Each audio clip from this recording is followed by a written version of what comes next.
Hi friends, welcome back to my channel. ನಾನಿವತ್ತು round ನೆಕ್ಗೆ piping ಕೊಡೋದು ಹೇಗೆ ಅಂತ ತೋರಿಸ್ಕೊಡ್ತಾ ಇದ್ದೀನಿ. ನನ್ನ ವಿಡಿಯೋ ಫಸ್ಟ್ ಟೈಮ್ ನೋಡ್ತಾ ಇದ್ದರೆ ನನ್ನ ಚಾನಲನ್ನು ಸಬ್ಸ್ಕ್ರೈಬ್ ಮಾಡ್ಕೊಳ್ಳಿ. ಹಾಗೆ ಬೆಲ್ಲೈಕನನ್ನು ಕ್ಲಿಕ್ ಮಾಡಿ ಹಾಲ್ ಅಂತ ಕ್ಲಿಕ್ ಮಾಡಿ. ಹಾಲ್ ಅಂತ ಕ್ಲಿಕ್ ಮಾಡಿದ್ರೆ ನಾನು ಯಾವಾಗ ವಿಡಿಯೋ ಹಾಕಿದ್ರೂ ನೋಟಿಫಿಕೇಷನ್ ಬೇಗ ಬರುತ್ತೆ. ನನ್ನ ವಿಡಿಯೋನ ನೀವು ಫಸ್ಟ್ ನೋಡ್ಬೋದು. ನನ್ನ ವಿಡಿಯೋ ಇಷ್ಟ ಆಗಿದರೆ ಲೈಕ್ ಮಾಡಿ, ಶೇರ್ ಮಾಡಿ, ಕಮೆಂಟ್ ಮಾಡಿ. ಲೈನಿಂಗ್ ಬ್ಲೌಸ್ಗೆ ನಾವು ಪೈಪಿಂಗ್ ಕೊಡಬೇಕಂದ್ರೆ ಫಸ್ಟು ಬ್ಲೌಸ್ನ ಪೂರ್ತಿಯಾಗಿ ಸ್ಟಿಚ್ ಮಾಡಿ ಇಟ್ಕೋಬೇಕು. ಆಮೇಲೆ ನಾವು ಪೈಪಿಂಗ್ನ ಕೊಡಬೇಕು.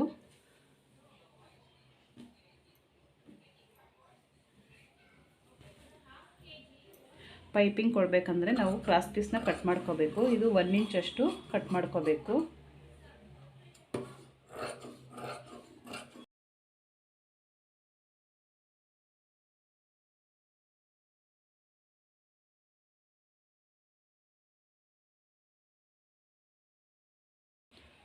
ನಾವು ರೌಂಡ್ ನೆಕ್ಗೆ ಪೈಪಿಂಗ್ ಕೊಡಬೇಕಂದ್ರೆ ಸ್ಟ್ರೈಟ್ ಪೀಸ್ನ ಕಟ್ ಮಾಡ್ಕೋಬಾರ್ದು.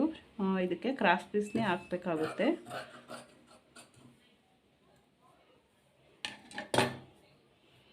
ಈ ರೀತಿ 1 ಇಂಚಷ್ಟು ಕ್ರಾಸ್ ಪೀಸ್ನ ಕಟ್ ಮಾಡ್ಕೋಬೇಕು. ಈಗ ಇದು ಉಲ್ಟಾ ಸೀದಾ ನೋಡಿಕೊಂಡು ಈ ರೀತಿ ಸ್ಟಿಚ್ ಮಾಡ್ಕೋಬೇಕು. ಇದು ಉಲ್ಟಾ ಸೀದಾ ನೋಡಿಕೊಂಡು ಇದು ಸೀದಾ ಇರಬೇಕು. ಸೀದಾ ಮೇಲೆ ಈ ಸೀದಾ ಪೀಸ್ನ ಇಡಬೇಕು. ಈ ರೀತಿ ಪೀಸ್ನ ಜಾಯಿನ್ ಮಾಡ್ಕೋಬೇಕು.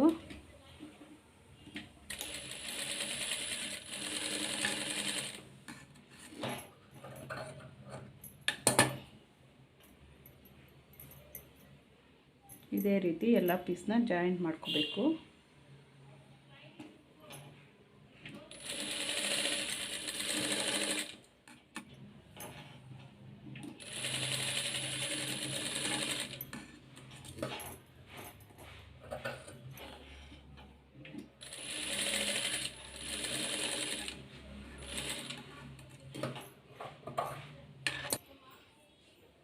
ಈಗ ಈ ರೀತಿ ಎಲ್ಲ ಪೀಸ್ನ ಜಾಯಿನ್ ಮಾಡ್ಕೊಂಡಾದ್ಮೇಲೆ ಇದು ಒಂದು ಸೈಡು ಒಂದು 1/4 ಇಂಚಷ್ಟು ಈ ರೀತಿ ಫೋಲ್ಡ್ ಮಾಡಿಕೊಂಡು ಸ್ಟಿಚ್ ಮಾಡ್ಕೋಬೇಕು.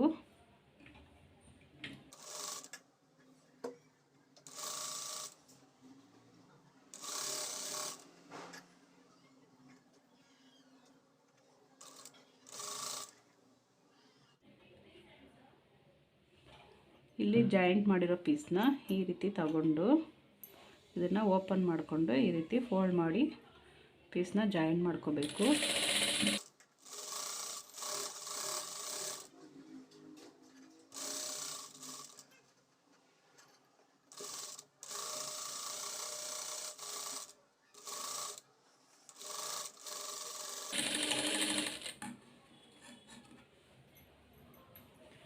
ಈಗ ಬ್ಲೌಸ್ ತಗೊಂಡು ಸೀದಾ ಮೇಲೆ ಈ ಪೀಸ್ನ ಇಟ್ಬಿಟ್ಟು ಸ್ಟಿಚ್ ಮಾಡ್ಕೋಬೇಕು. ಇಲ್ಲಿ ಒಂದು 1/2 ಇಂಚು ಈ ರೀತಿ ಒಳಗಡೆಗೆ ಫೋಲ್ಡ್ ಮಾಡ್ಕೋಬೇಕು.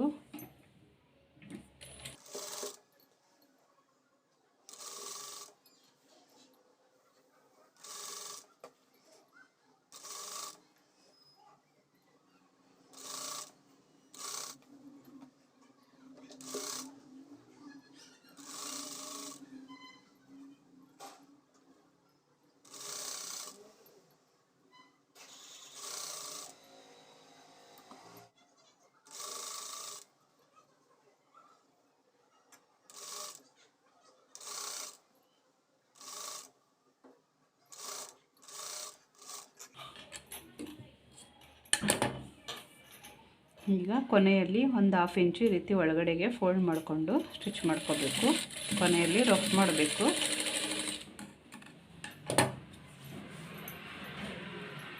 ಈಗ ಈ ರೌಂಡ್ ಶೇಪ್ ತಿರುಗೋ ಹತ್ರ ನಾವು ಸ್ವಲ್ಪ ಕಚ್ಚೊಡಿಬೇಕು. ಬ್ಯಾಕಲ್ಲೂ ಅಷ್ಟೇ ರೌಂಡ್ ತಿರುಗೋ ಹತ್ರ ಕಚ್ಚೊಡಿಬೇಕು.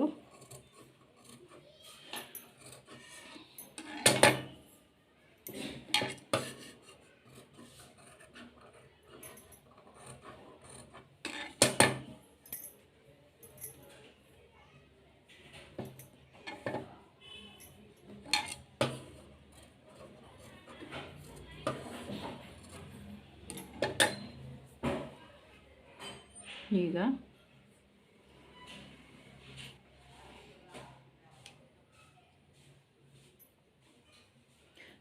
ಇದನ್ನು ಈ ರೀತಿ ಒಳಗಡೆಗೆ ಫೋಲ್ಡ್ ಮಾಡಿಕೊಂಡು ಪೈಪಿಂಗು ಎಷ್ಟು ದಪ್ಪ ಬೇಕೋ ಅಷ್ಟು ದಪ್ಪ ನಾವು ಸ್ಟಿಚ್ ಮಾಡ್ಕೋಬೇಕು.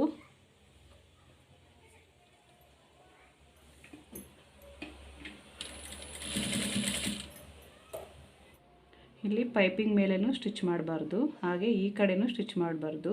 ಬ್ಲೌಸ್ ಮೇಲೆ ಮಧ್ಯದಲ್ಲಿ ಇಲ್ಲೇ ಸ್ಟಿಚ್ ಮಾಡ್ಕೋಬೇಕು.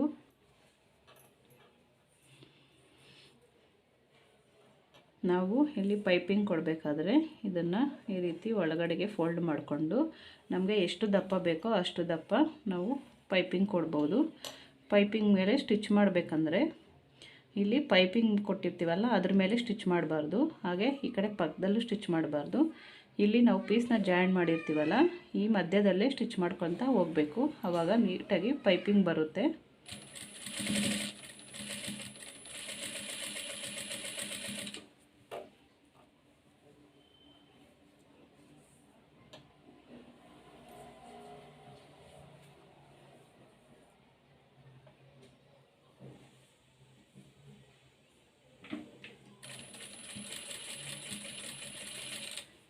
ಪೈಪಿಂಗ್ ಸ್ಟಿಚ್ ಮಾಡೋವಾಗ ನಿಧಾನಕ್ಕೆ ಸ್ಟಿಚ್ ಮಾಡ್ಕೋಬೇಕು.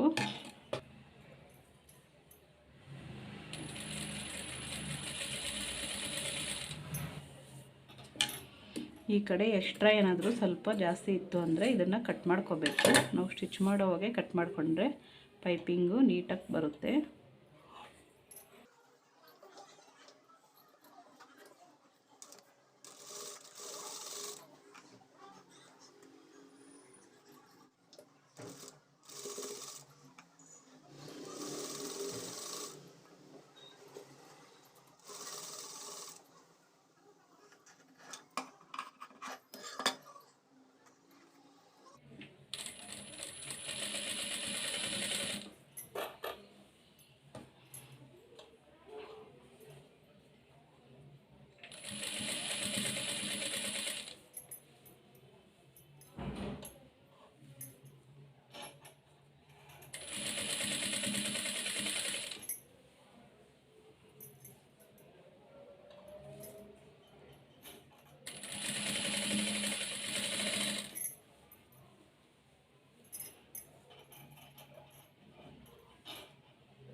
ಇಷ್ಟೇ ಫ್ರೆಂಡ್ಸ್ ಪೈಪಿಂಗ್ ಸ್ಟಿಚ್ ಮಾಡೋದು.